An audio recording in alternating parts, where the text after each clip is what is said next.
Good morning to you. Interesting news. We find out that good old Ram has over 300,000 trucks affected in a recall. Where guess what? Yep, you guessed it. The engine may catch fire. Why? Because there's a intake grid heater relay that may get stuck on. It popped up February 15th on Car and Driver, and February 17th it made national news. And it's like 306,000 Ram trucks from 21 to 23 are affected by this recall. And I guess in late 21, they previously had this issue with an old uh, design that they're continuing to use for the intake grid heater. Um, and it has turned around and bit them even more to affect even more vehicles to put out a recall affecting vehicles 21 to 23 from the 2500 series Ram truck up. Previously, Ford had the same issue where their Expeditions and Navigators, something was happening with the circuit for the fan. It was causing it to stay on when the vehicle was parked and then shut off. It could overheat and catch the engine on fire, and there was a handful of those that they said ended up happening. I don't know, 3 to 5 of them or something like that. So that's why they ended up putting out their safety recall for the harness, the control harness for the fan, where you put in a new harness, depin the old connectors, and cut and spliced in new wires that go into the main fuse box. So you had your own standalone harness and relay setup for the fans. Um, and, before people, get out of control and say, well, that's my beloved Ram truck. It's nothing to be offended about. It's just stuff we talk about in the automotive community. So before you start attacking me, trying to defend your beloved 6.7 liter Cummins, relax. Put your purse down. Your truck's not that cool.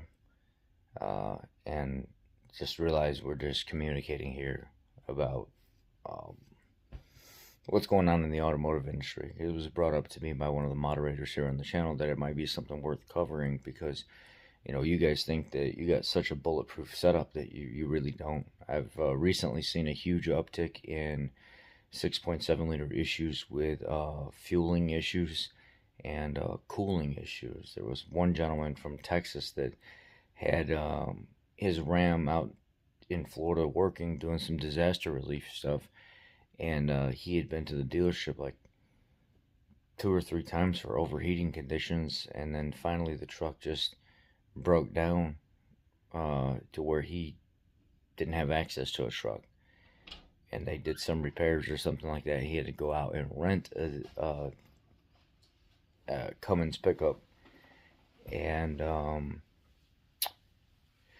he didn't have any issues with the new one that he rented, but he drove back to Texas, and in the rental, it was costing him $5,000 a month for the rental.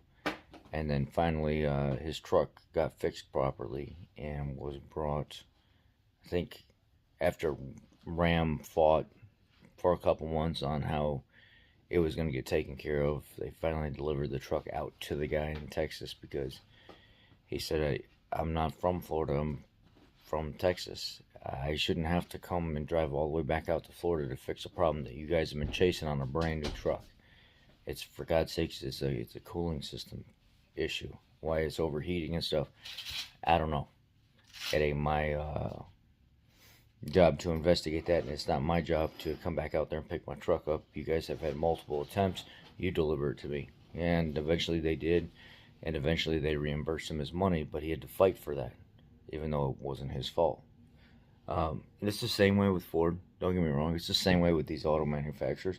And don't think for one second that it's an American truck thing, and that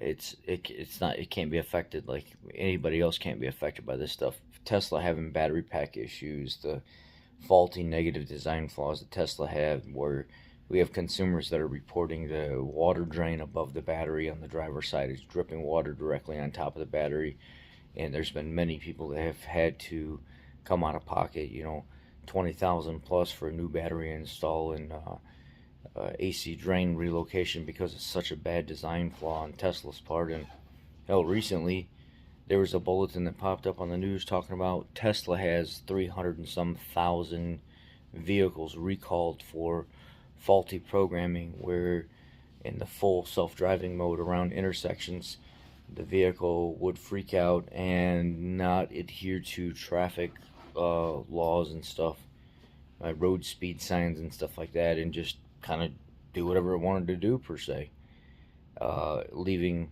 the people in the vehicle at risk because of a major programming issue over 300,000. So it's nobody by any means is in the clear here with any of this stuff. So I'm gonna flash I'm gonna flash some images up on the screen so you guys know what to go look for. Or you know what, better yet, I'll post some links down below so you guys can go look for and read the article yourself. But nobody nobody's vehicle from any manufacturers is golden anymore. Unfortunately, the internal combustion engine, people just really act like they don't care about anymore. Manufacturer wise, like it's a thing of the past, and they're preparing for more electric hybrid stuff in the future. And unfortunately, engineering and quality control is gone down the drain, and I don't think it's ever going to come back. A lot of the senior guys in the field that used to keep things together, that really did take a lot of pride and stuff in their work, are no longer here. I mean, I'll be straight with you right now, and you're going to hear from me before anybody else. Ford has taken away their hotline department. You can't go to hotline anymore, open a hotline case and talk to an engineer about a problem you're having. What Ford has done now is they've gotten rid of their hotline corporate department, where you used to be able to troubleshoot and talk to people over the computer and stuff. Kind of makes it convenient to where they've got one field service engineer for about every 15 stores now. Oh, I ran out of a little recording time. I had to free up some memory bank in the phone, but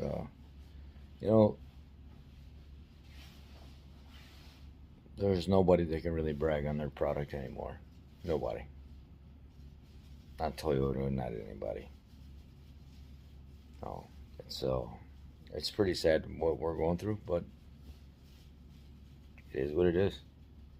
So, I hope this finds you guys well, and I hope this is some news to you. And if you didn't know, now you know.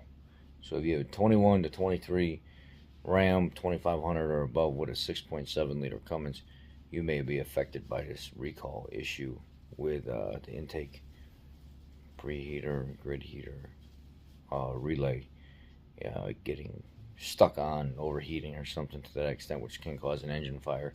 There were 6 noted cases already of these engine fires because of this issue. You guys take care. Have a great day. Be blessed.